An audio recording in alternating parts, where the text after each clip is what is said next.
أمبنا ولني باب كما أن بيدورو أنني باب كف أما يرى من الميت من مكروه. أمبنا ولني حديث فلو إن شاء الله. الحمد لله رب العالمين، ثم الصلاة والسلام على رسول الله وعلى آله وأصحابه ومن تبعهم بإحسان إلى يوم الدين. عن أبي رافع أسلم مولى رسول الله صلى الله عليه وسلم أن رسول الله صلى الله عليه وسلم قال: من غسل ميتا فكتم عليه غفر له 40 مرة. رواه الحاكم وقال صحيح على شروط مسلم. بسم الله الرحمن الرحيم، والصلاة والسلام على نبينا محمد وعلى آله وأصحابه وسلم تسليما كثيرا.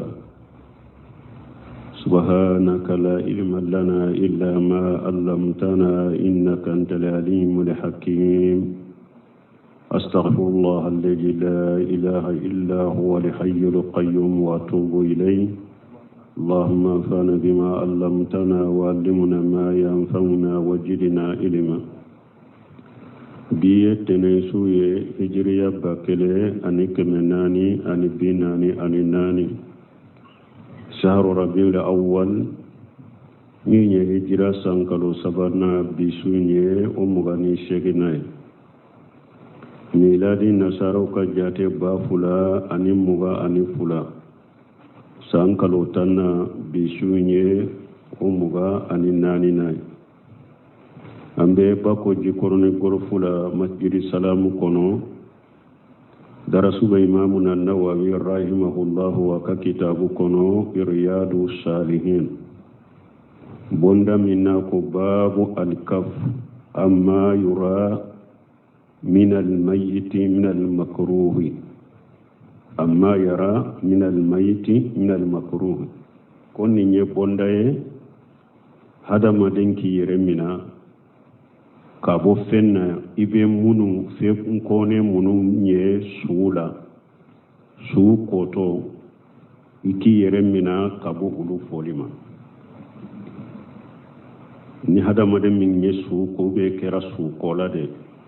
ibe ko munu nye suula nu mani iki yeremina kabo u charlinu folila yorowere wa nabi rafi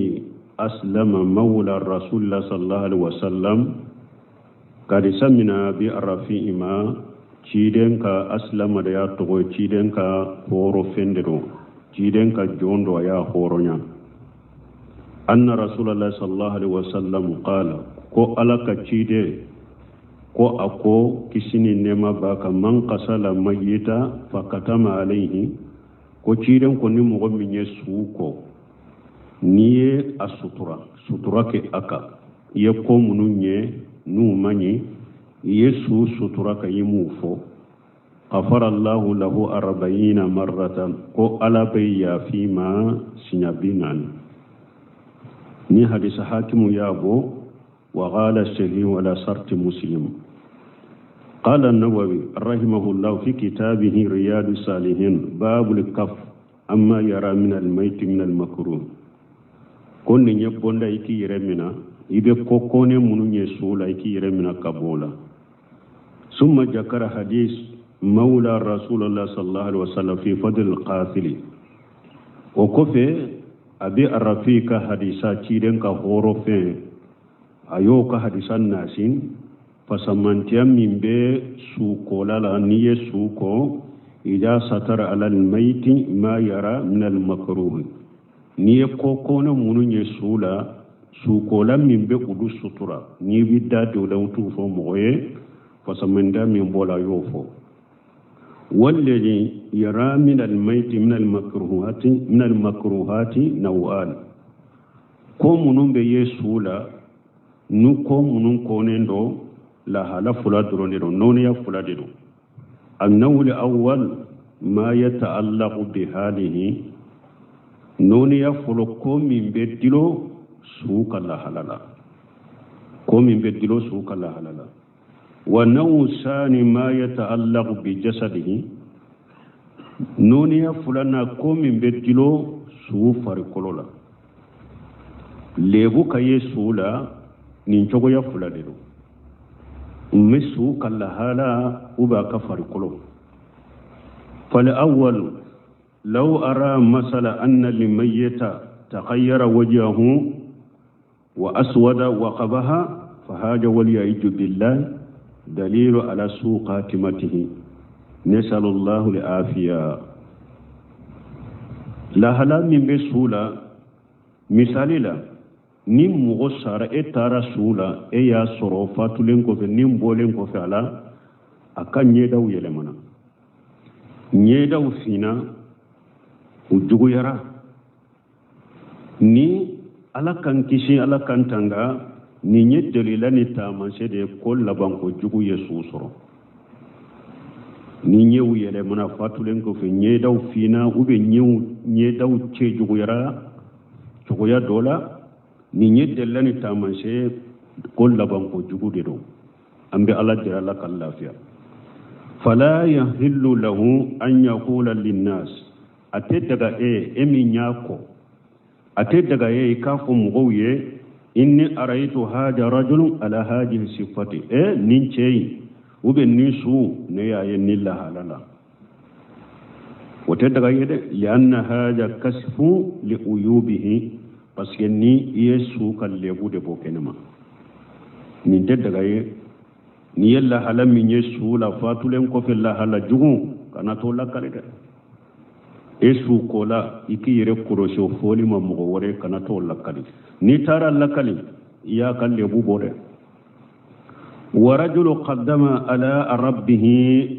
wa sawfa yujajihi bima yastahiqu min adli aw fadli ni suye minye atara tigi ala segere kaba ala ba sara ni sara cogo min kaka imala na sara na ka tilenya ube ala na sara na ka fasamantiya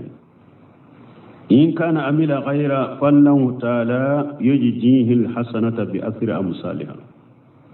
na yasru suye hera deke ala ba sara baranyuma tele ala ba sara ta anyugona ta وإن كان لا خلاف ذلك منا ياسر نمان تنال أنود سير ألما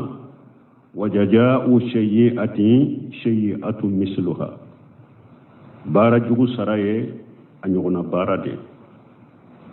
بارا جوغو دي سرا جوغو دون نيني سوك الله هلا سوكو لو كي جانتون نينا نيه سو يالله هلا سانشرا جوغو دولا ياسر جوغو دولا أسطراكا كانتو لك للي asani ma yata'allaqu bi jasadihi cogo ya fulana ko min bedilo su farkolola masala an yara bi jasadihi ayiba misalila ikel lebu doye su farila imma barasa aw su sawadan abeke bagi ube kuna do ya sura farkolola ube fini do yoro do fini do qiliqiyya wa laysa khuluqa ni dancogo do kasoro jogote a dancogo la farikolo dancogo aw ghayra dhalika mimma yakruhu al insan an yatla alayhi ghayru ube una nyogona na be farikolo la na be hadama den na tafi mo wore ka bo o kalama farila fa haja aida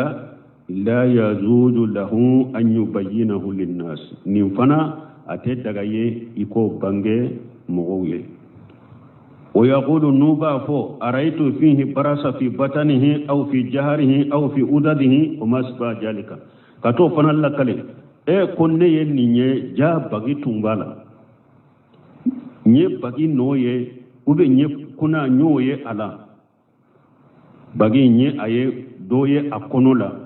ube nyaye akola ube nyaye aywa apolo kalala ani mununa nyukuna kanato fana lakale ولهذا قال العلماء رحمهم الله نinde koso doni ke bagaw ko alaku unema يزيغ على القاسل أن يستر ما أراه إن لم يكون حسنة كو أبواجب لم بسوكو لك نية سوكو نية منو نيسولا نكو نمونتي إكنا تولك لديكو سترة أواجب لم بسوكو لك نية كو منو نيسولا نمونتي إكو سترة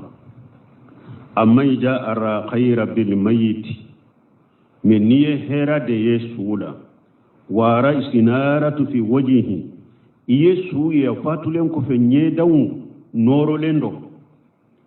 أو أراه يتبسم وبي يسو يفاتلن كفه أبي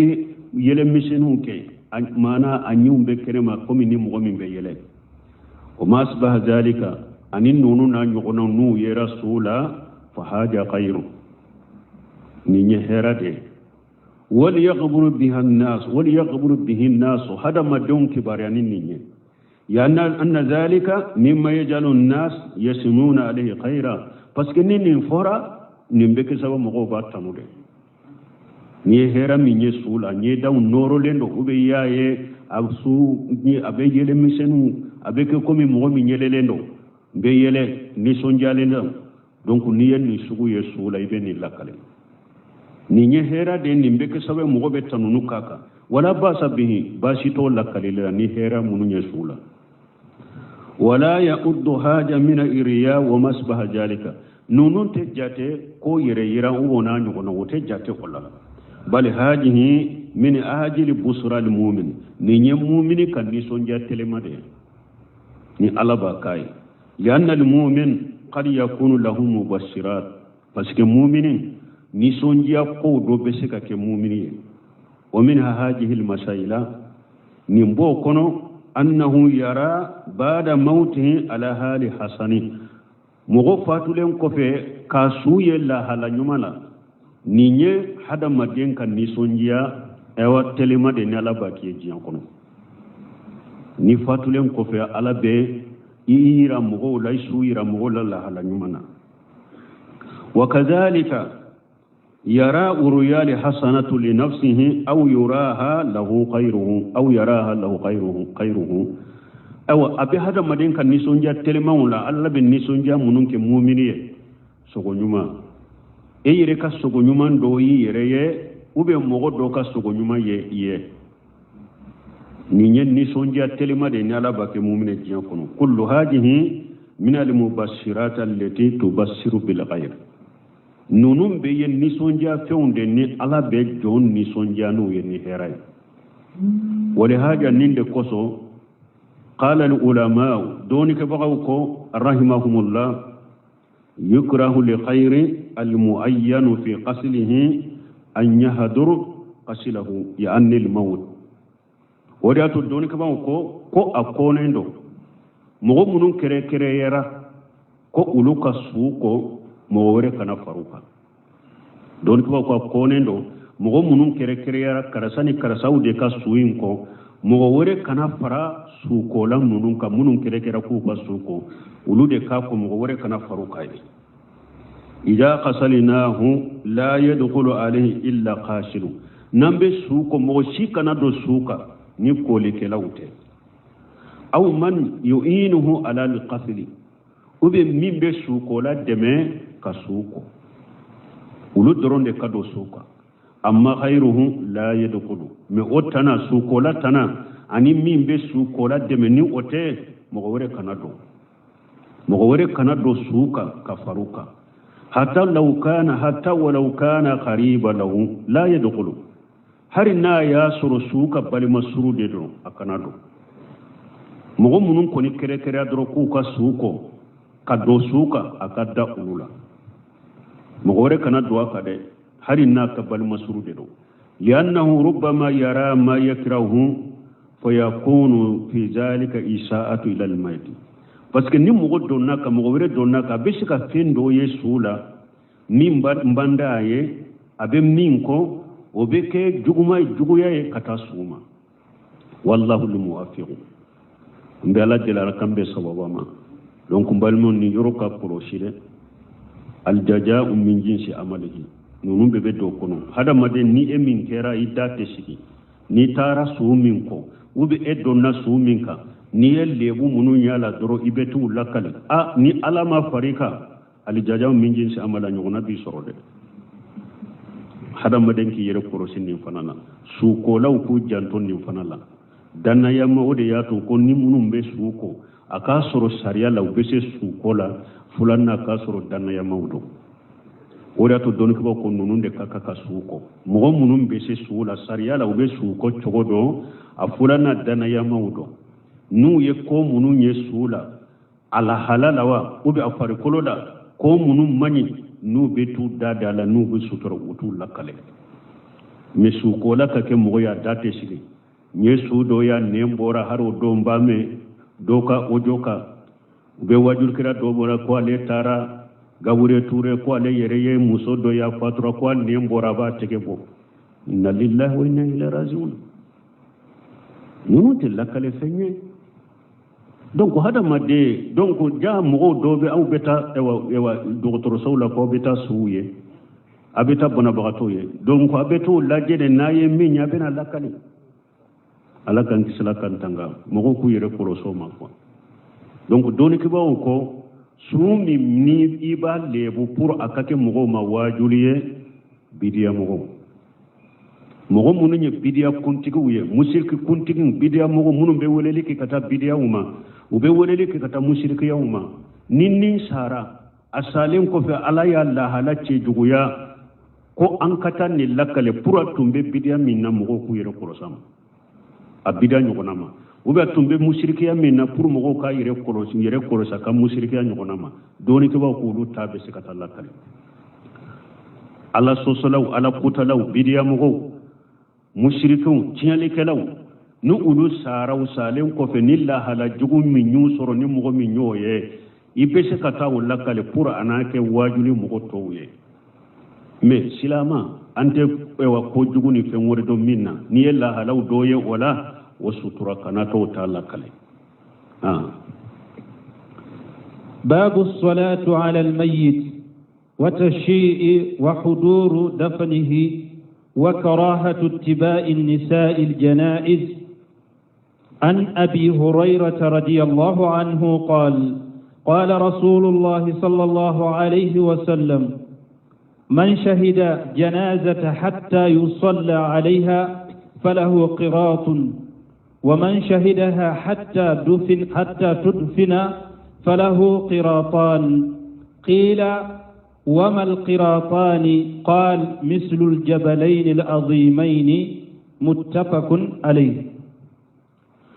باب الصلاة على الميت وتسيئه وحضور دفنه وكراهة اتباع النساء للجنائز ninya bonda minye ko ninya bonda ka salli suka ani katugu suko kata kaburula ani suka doni ka jigi kaburu kuna suturali ka hadari olau ka kinyana ani akone ndo muso kanata janajala muso kanatugu janaja ko kata وأن أبي هريرة رضي الله عنه حديث سمنا أبي هريرة ملك جيك وما قال رسول الله صلى الله عليه وسلم كو ألك تشيدين كو كسيني نيما باك من شهد الجناجة كوني مغمي حضر لا إشير لا سولا جناجة بفتح الجيم ويسوي نيري الجناجة بكسر الجيم ويد سو بلانغاري سو بيدا بلانغاري منك نوnya بكسر جيم الجناج ويبلنغاري بفتح جيم الجناجة ويسوي نيري كيدن كوني مغمي سيررا سولا حتى يصلى عليها فو يصلي رسوك إنيانا فو يصلي ركا فله قيرات كلمبيه ومن شهدها حتى تدفن ني مغمي سيررا سولا فو السطرلا فله قيرتان كو قيرتو فلبيه قيل وما لي قيرتان وكو تشيد ما قيرتو فلين فناي جمعه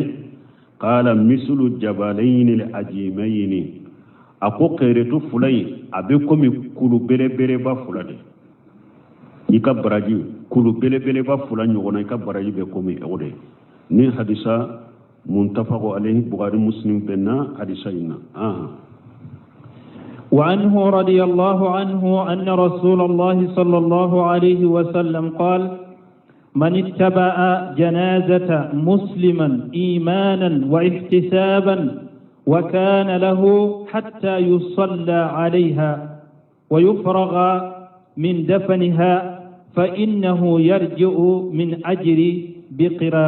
بقراطين كل قراط مثل أحد ومن صلى عليها ثم رجع قبل أن تدفن فإنه يرجع بقراط. رواه البخاري. وعن أم عطية رضي الله عنها قالت: نهينا عن اتباع الجنائز ولم يعزم علينا. متفق عليه. ومعناه ولم يشدد في النهي كما يشدد في المحرمات. وعنه رضي الله عنه قال سمعنا أبي هريرة ملك جيكبواما أن رسول الله صلى الله عليه وسلم قال: ولك تشيد لك تنونا كشبك كو من تبع جنازة مسلمين إيمانا واحتسابا. تشيدن كوني مغمين تغرى سلامك جنازكو أكسوكو ni illi manalen do naye ko alaka nyamaru kande ninye tiden ka sunna dore ninye silamaka hakke dore abalima silamaka iya keni oye dalembo la illi manalen ni oye o hitisaba ani dusukun kala shika ke alade iba ajige alade bi sarala wa kana ma hatta yusalla alaiha ikera ka farasu ka fokata sallikaka ويفرق من دفنها أن يفك تتلا السطر للا فإنه يرجو من الأجر بقيرتين شيدين كويني سرام من بسالي إني براجي من بسالي قيرتو فلا براجينا بسالي كل قيرات مثل أهود شيدين كو قيرتو كلين كو أبيكم هودو كلو نغنا هودو كلو نغنا براجي فلا إنو أود بسالي ومن صلى عليها ثم رجا ciiden ko ni mogo min sallira suuka e sagira katay kaso e mata kaburu sola summa raja i sallira ka i sagira qabla an tudfana sani aka sutura fa innahu yarju bi qirati ciiden ko ni qiratu kelende sagira rawahu al-bukhari bukhariyen hadisa bo wan ummu atiyata radiyallahu anha karisa min ummu atiyata malaka je kabwama قالت نهينا عن اتباع الجنائز اكو ايو اولو بالي كو كانت تغسوكو وبين سره لا جونيو بالي تشيده شيبا مسومو شيبا شيوا تشيمو نو كون نهينا وكانت مغورما سراتي يتشيدند يو بالي اكو يام بالي ام مسو بالي ان كانا تغسوكو كتا كبرولا ولم يأجم علينا كم تشيد مباللين أما جليا أولوكا كما به حرامو جليا موكا تقومي من إنبيا سراه كنو آتيا حادثة دمبغا وكوا يرد كاكما يني اللباي تشيد أكاكما تشيد تا دارا يرومي نهينا نتبالي جناي ودي تشيد كان يامر كاني ولم يأجم علينا ويه آتيا يرد كافامو يه نا يا فرا حديثاً أبربلتي بنا قال المؤلف رحمه الله في كتاب رياض الصالحين باب الصلاة على الميت وتسيئه وحضور دفنه وكراهة اتباع النساء الجنائز. الجنازة بالفتح اسم للميت نوكو جنازة بفتح كجيمون كفتحة سود توي وين والجنازة بالكسر اسم للناس الذي عليه الميت من نوكو جنازة بكسر الجيم سوبدا بلانغاري منكا وكامبو ودما اولا سو بلانغاري سوبدا منكا ثم ذكر المؤلف حديث ابي هريره الاول والثاني وحديث آتية وكفي من امامنا النووي نيمبوندا لا حديث سبفو ابو هريره كحديث فلو انا فلنا أن آتية كحديثا وليعلم أن تسهيل الجنائز من حقوق المسلمين على إخوانهم puru hada madon ka do ko minye su ka tugu suko katabila ka kaburu sawla ka sallaka silamo ka hakke udode do unyona silamo ka anye shawu janaijahum silama anyona silama akatugu ka janajaw ko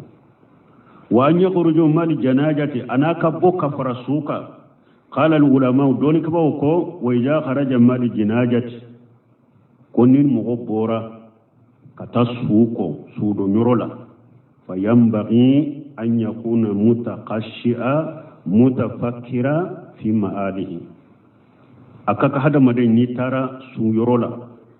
su do nyorola ikake mugoye ni alla nya siranya bi bolo ikake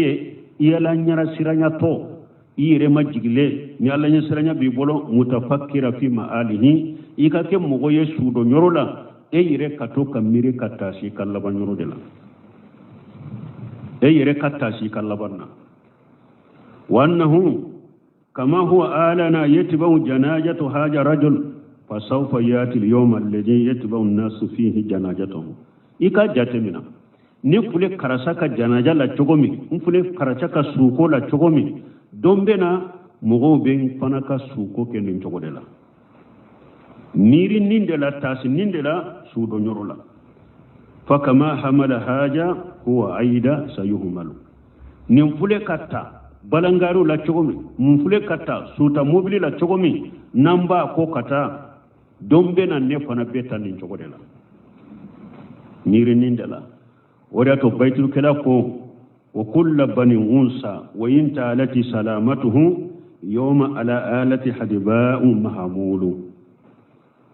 ko mugo ni ewa mugo yem muso dende ewa hada made be ko ni muso de wolo ko muso dewo debe ko hari ni ka kisi furance janyana chogo ko dondola kibi yere soro minando ka minan min jengelendo ala way munye balangari mugo yem muso dendo e kisi ane si janyana jian kono dongodo do chogo dondola ibeda balangari bita fayufakkiru fi amrihi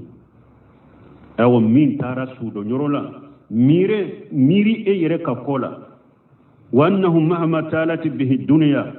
ika jatemina kuni jinya janani ya chogo shi janyana chogo fasawfa yuhmalu kama hamala haja ika jatemina ko dombena e fana betade ko min tara su tara chogo mi wa yasha kullama sa'iya haja ika jate mina kona kumbe ni nofe chogomi de awa mogo de bena ne kona mogo bena de bene tugunne fana ko chogola wali haja qalu ninde koso doni ko la yambaghi li tabi li janajati ko amanka mogo min tugura suko amanka nyata haddasa fi shay min umurud dunya mogo munum be sudo nyorola ube sumbarala ko amanka ukajinya baro shike doni ko sudo nyoro amanka jinya baro shikake men balimo jinya baro te dia abada yitte mena so dakabara minangilila karsade ka sodo yitte mena ewa teremina angilila abe sugude lawo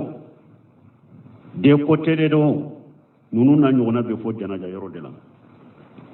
telefoni be mijiki ke o be donkilo da telefoni te fa mijiku be joe dro so ban tegala so ban bolola jinya baro de beke hari don nu do nasu ta mobili nasu be ko fe wulu be barola janaja yoro la kaburu so la su mo ni su turale me yona wulu be barola wulu mankanna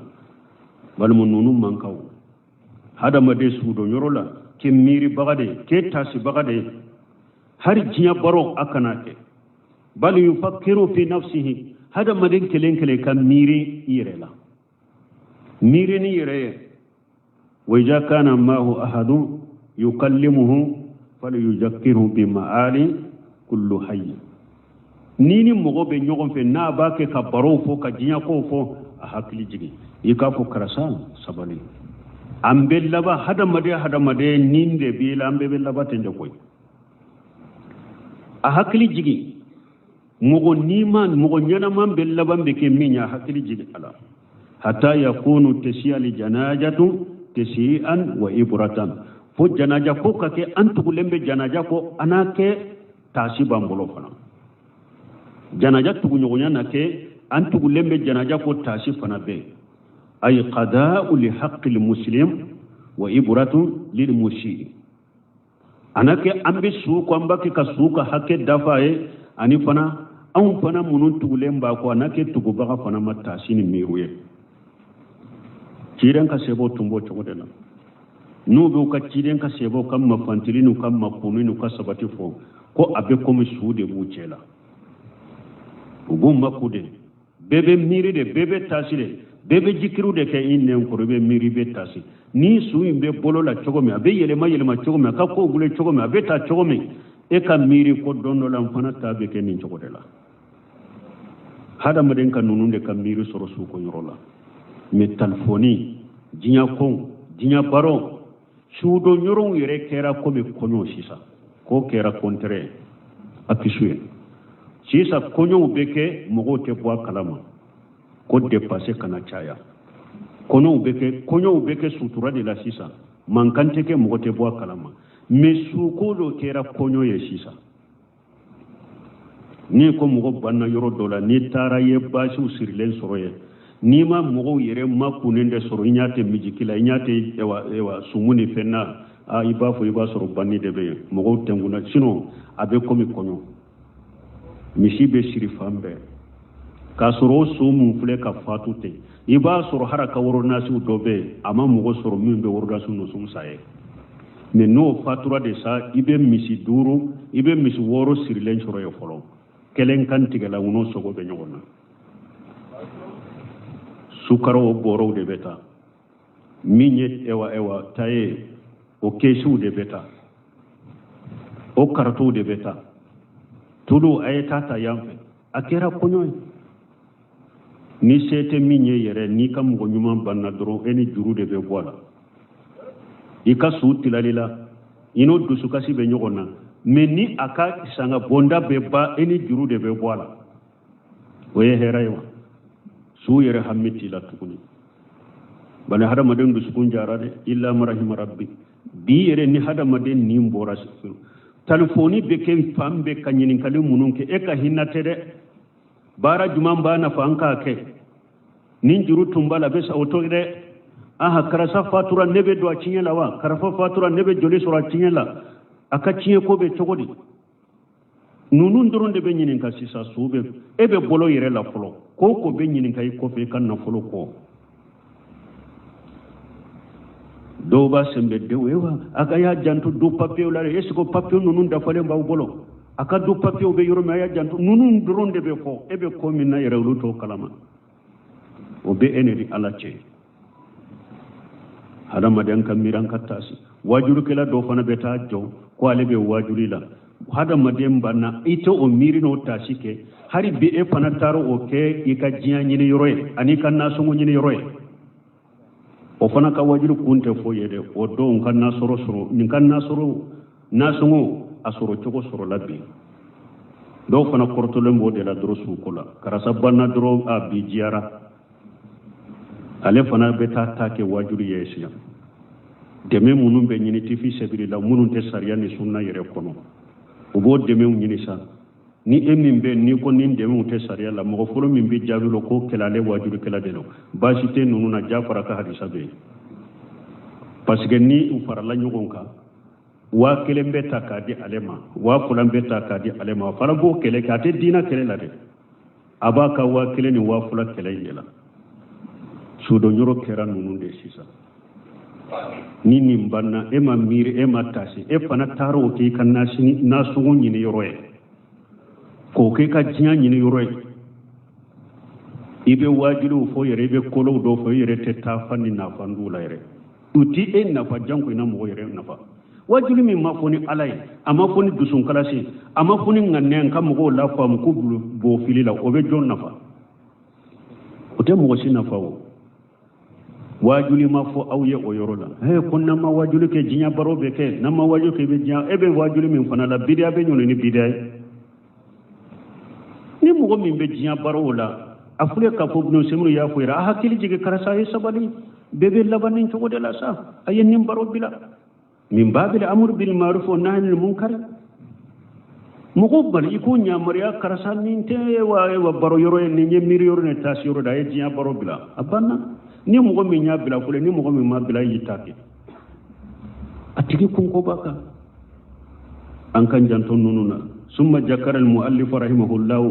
hadisi abi hurairata wa fihima anna man tabi'a al janaza min baytiha hatta yusalla alaiha summa tudfan falahu khairatan o ko faye abu hurairata ka hadisa fulafo hadisa folo ko ciren ko ni mo min tugura suko ka bo aka sola fo kata sallaka fo kata sutura ko khairatu furabiye fasuila ni khairatayn yecide ni nga khairatu furanye jumay qala mislu jabalain al ajimain akwa be ko mi kulu bere bere ba fula wa fi riwayati li muslim asgharuhuma mislu jabal uhud anana muslimu kay riwayala ko khairatu fula ku dogoma de be ko mi kudu kulu abarajin walamma hadatha ibn umar bihajal hadith tumamni haditha fora abdullah ibn umar wel قال قد فرتنا في قريرات كثيرة عبد الله بن عمر قام فرتنا قيرته جامنا كوي يعني ما كنا نخرج من الجنائز وفرتنا في هذه القريرات كثيرة بس كتب عبد الله بن عمر قال لا لا سنة كني حديثا من نال سلرا سوق درابي سكي كتا كسكونو ale tunte tugu suko kata kaburu sola kata su donyorola nimmi banni min kera doro ne ale sallira suka doro abe sagi mi sebo nu ulu ko ni ciden ka kuma mi we ciden ka hadisa me waya banne yongulo ubo bara de ke depuis abdullah ibn umar yanni hadisa me ako awun faratula khairatu chamanna de pasan tumbe salli suka de nebe sagi ne tunte takaburu sola am faratira khairatu chamanna ثم سار رضي الله عنه يخرج بعد ذلك مال جنائز رضي الله عنه او دبي ايني مي عبد الله بن عمر كيرا سنا ترى صلي سوسوكا ابيتا كبر صلاه ابيتو كو كتا كبر صلاه فاذا حديثها حتى يصلى عليها فلك خيرات ني صلي رسوكا يسرا يا رسول الله يصلي رك خيرتو كلمبيه وين استمرت ما حتى تدفنوا فلك خيرتان من ندو من سون في كتا فوق كتا سطر يرولا خيرتو فلا لكن في رواية البخاري ما في البخاري كاي رواية اشترط أن يكون ذلك إيمانا واحتسابا سرتي بالade puri kanin خيرتو فلا سرو بخاري كاي رواية سرتي كالا akasoro ili malendo ninye ko alaka sariana alaka sunna de runne aya bilika iba ke puru ka chide de ladege nin ka sore bolo afulana wa ihtisaba ika jate mina kiddu sun kala si kombe ninke ala kelempe de kamala de benne sarala yani imana billah ika kenini limanane don ala wa tasdiqa biwadihi ani italem be ala kallahi du kanna wa ihtisaba li sawabihi ani lammi ni ba kabbaraji jigi ala fe walaysa qasiduka li mujamalatu li ahli al mayt kibariya fule yande fana ikalla nyine kana kede kasun kake mujamala masalaha ni su mo wuce karasa nyogona ni uban karasa manne ne aka janajala atenya fo karasa kanne aka janajala fo karasa una nyogona ne kato ka janala kunye ni mo kasu ko kera ninde barajiti yekoy balima su ko min fana ni mo beta ko ala kama to beta ala de kama kinsara nteta puri kana ko konteta janajala parce que do ka suta yede karasa ko ni brahma janaja amba yante karasa de janaja wula do ka janaja tali ninda ka fo akafo barajite nin janaja tali la koy baraji be janaja min tali la imana wa hitisaba akede italim be ala ka sarala ani ka jigi ala bi sarala ikana ke hada madun ka mujamala لأن المجاملات لأهل الميت ثواب آجل في الدنيا فقط أقول مغتارا جناجا لمجاملة دي سوكا مغوية إكا سراي سراتلما من بديما جيانكونو دي درو فنتي اللاغرا mana na lakalila karasa hari amunu mbora so antara janaja la bamako birama karasa yerai uya tanu ko janaja ko beta woyi kasarai min fora dro woyi kasarai janaja ko kana ko yede mujamala nunun tere mudahana nunun tere ibake alakamade ni yake mujamala de suka mogoye ukanye dro konna na uka janaja la konna na uka suka janaja la woye sara minyoye nya sara teleman durunde be la gar saratiye wa qad yujaru lil insanu ala al mujamalati ikhwanihi lakin al ajru alladhi huwa qayratan liman tabi'a imanahu wa ihtisaba imanan billahi wa siqata biwadihi wa ihtisaba lisawabihi akom mo buru semino ko mo be se kasara niye janaja ko ke mujamala de masalaham akarasa kam mo ko nyen ko janaja ko be se kasara mi saram mi nyekere tu fulay ko niye o saratere anya ko jogo mi jinya sara do be se kadima mi saram mi fora hadisai na ko kere tu fula o ko ni te soro fo janaja ko kake imana wa ihtisaba de ni ka janaja ko kera imana wa ihtisaba de qeretu fulain besoro men ni ka janaja ko kera mujamala de be se ka sarado sorote ni qeretu fulain ka sarate amma nisa fa qalat ummu atiya man musu ummu atiya ko radiyallahu anha alaka je ka bama nuhina an itiba'il janaizi ko ulum musu shi da nyawlu baliku kana tugusu ko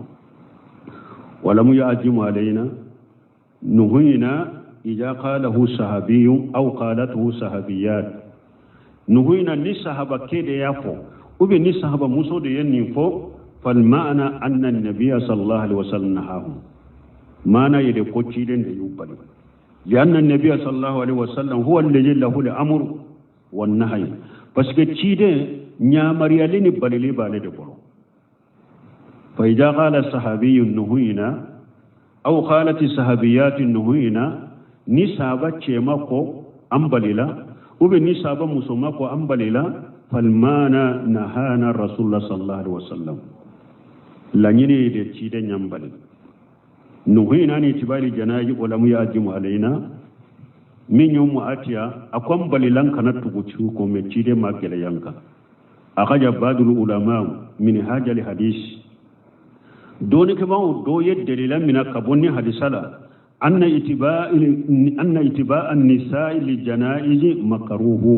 كم مسو كتكبروا لا كتغسوك كتكبروا كم مكروه لأنها قالت النهينا ولم يأجم علينا كوبس سلمة آتيا كو تشيد نيامبالي ماما جليانكا كاكي كومي حرامو كو ولا كوني مسو تغرسوك كتجنا جلا كو يم مكروه لكي وقال بعض العلماء دوني كبغو دوفنكو بل اتباع النساء للجنائز محرم دوني كبغو دوفنكو كم مسوكا تغسوكو كتكبر لكو حرامو ديرو لثبوت النهي بس كبالي سبترا لكبا شيري نيوبالي وقول آتيا ولم يأجم علينا آتيا يقوم من فوقوا ما جليا اوكا هذا تفقه منها رجلا نيا ليك فامودي ni atiya yere de ka famuye na yafo hadisaina wala nidri hal rasulullah sallallahu alaihi wasallam huwa alladhi nahahunna wa lam ya'jim alaihinna anta do sisa ya la ciden de yubal na mabalilin gele ya ukawa aw hiya allati fahamat annahu lam yu'azim ala an-nisa'i bi tarki itibari janaji atiya yere de ya famu ko ciden ka balilin min fulen ni nyama gele yanka ya la ciden de ye ma gele yuka atiya ka famu de do donc hadisa dum baka sahalun ko mudarraju ko kuma min fulen ni lamu yu ajima al mudarraju ye munye ni ye ciden ka hadisa ko ni yere yi ka kuma faraka ko lamu yu ajima alaina ye atiya de ka kuma ayo faraka ciden ka kuma toye wada to bunu semino ko wa sahihu anna itiba'il mar'atu li janajati haram مسوكت جناجة كتكبر لو يحرم ده وأنه لا يجوز للمرأة أن تتبع الجناجة أتدق مسوية أكتب سوق كتكبر له لأنها إذا تبعتها فالمرأة لا شك أنها ضعيفة بس كن مسوت تقرأ سوق كتكبر له مسول لا فلان ده وربما تشيه أبسك كلو يري وتولول أبسك ويلكو نهلا وتدرب القد أبسك تمام غشي وتنتف الشعر أبسك أشيو بغتي وتمجق الصوم أبسك كفرو فرافرا في تسير الجنازة سوين تقول لي وأيضا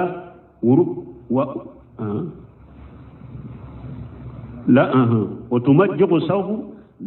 لا تسبر المرأة أبسك كفرو فرافرا بس مسوت سبالي أتسك سبالي وأيضا ربما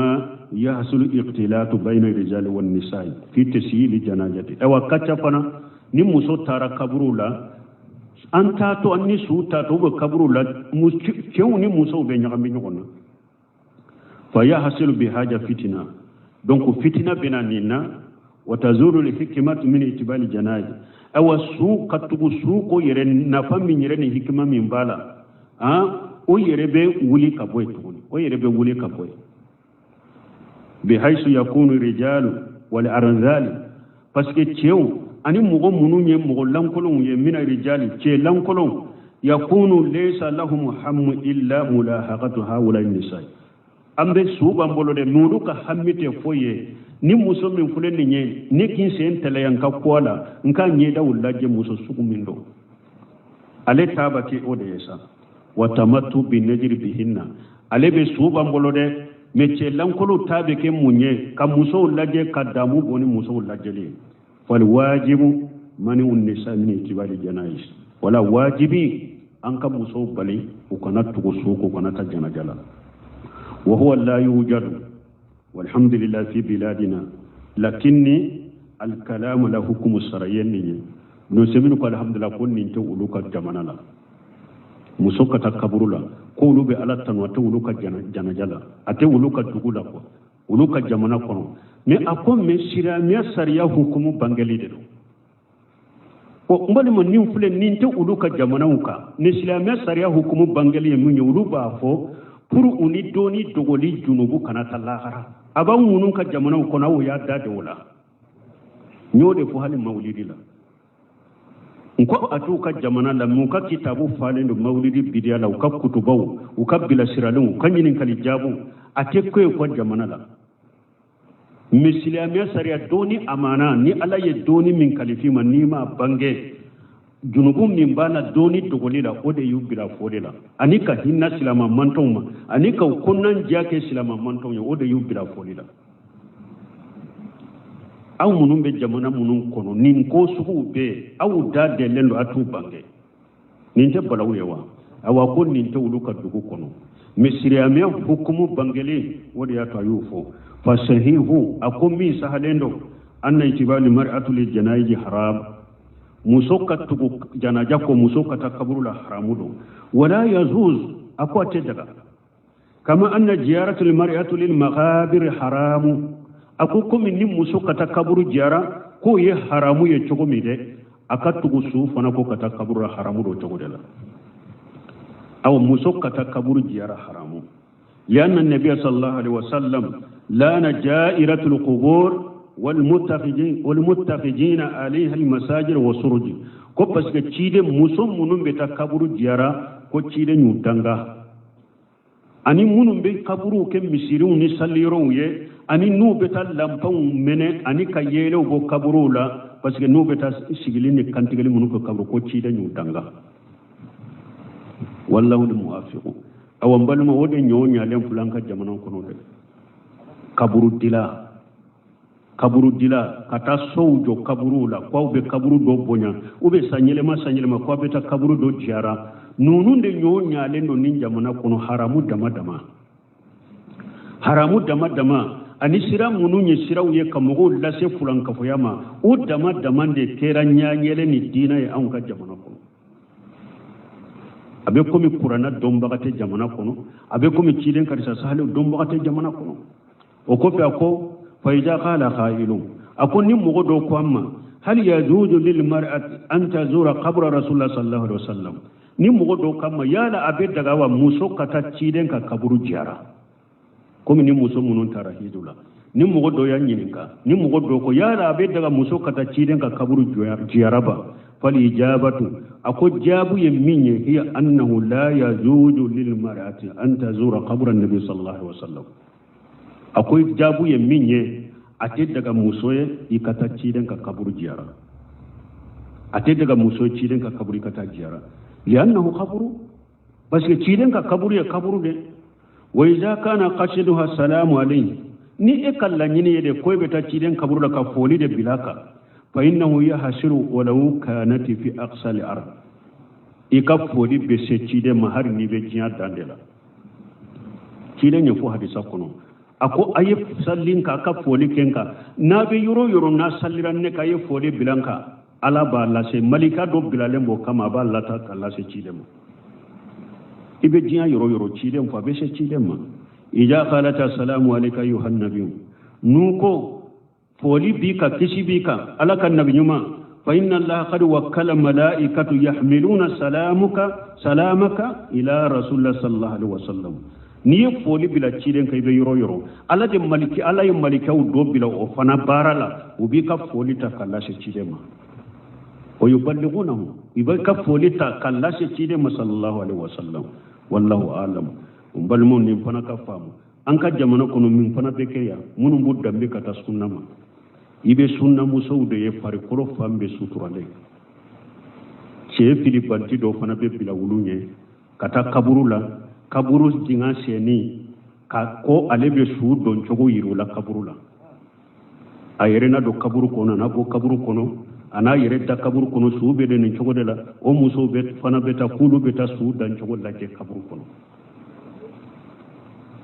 aw taado aw baki kam min ke jahiliya barado ce min ba awunye jahili ba awunye aw fari kolo be suturale hijabu ba awla hijabu be musummi ne fari kolo be suturale e kanka yenni mina kono min ya haramu ye ibolo silamiya sara ye min haramu tiden kadisa awa haramu rendo muso kata kaburu la kanata suno fe a haramu rendo muso kata kaburu jiyara munum ba fo ya ko bashi tala kata kaburu la ye o ya bo yere ka jifa da kuno ka fo aw ye della sahlenti utala o ye filipanti ya kuma fo ye jahilu kuma fo musote takaburu sola musote takaburu jara janko e ce wali cena bila enye ana takaburu la ko beta sudan do to yira la qur'ana ma mo min waju sudan to de be waju ومن سورة المنصرات اللبنة فبأي حديث بعده يؤمنون نقرأنا ما مغو من واجه جمع من واجه أي سوكو فيلم كايرا مغو لا قرأنا ما مغو من واجه سوكو تو فيلم كايرا رو دبا واجه قرأنا ما مغو من واجه سو دان تشوكو كبرو لا كو وي سونا كسانكي دالي كبرو لا اودي بو واجه قرأنا ما مغو من واسا تشيدن كحدث سالم ما مغو من واسا واجه يالا كني واسا nin qur'ana wasara wajuriye ciden ka ta salin wasara wajuriye men muso ka ke grupu ye ambeta bana bagato laje docteur soula pour katashi kamiri muso ko fana ke grupu ye an ka to kata murukula kata su laje murukula muso ko fana ke grupu ye an ka to kata kaburula kata su dan jogo laje ayen nunun tamide ayen nunun tami la hawla wala quwwata illa billah jamana in kan mugo kona ce mana musumala ka hakin manda made sino ko do be nin jamana ka islamiya kuna be komi ni ye malika islamiya yere laje ko munun ba kono ube munun dambe ka ta sunna ma nu yu ka sunna laje ko munun ba kono be komi aw ne jiya to te sunna kelena abe komi an ka islamiya ne jiya islamiya to te kelenye abe komi maliyun kadda mana islamiya de bu boro abe komi maliyun kadda mana sunna de bu boro nani sunna to te kelenye la hawla wala quwwata illa billah ni ye qur'ana laje ka doni ke baga nyuma ka kuma laje ka hadisa sahalun laje ka sebo tabulo laje ka tabino ni tabino tabulo laje ibe ala kale damna islamiya de be mariya umboro nani islamiya to te kele ambe ala dalala ka hakki man de dama subhanakallahumma wa rabbana bihamdika ashhadu an la ilaha illa anta astaghfiruka wa atubu ilaik ambina wulni babun keme ani bi duru annani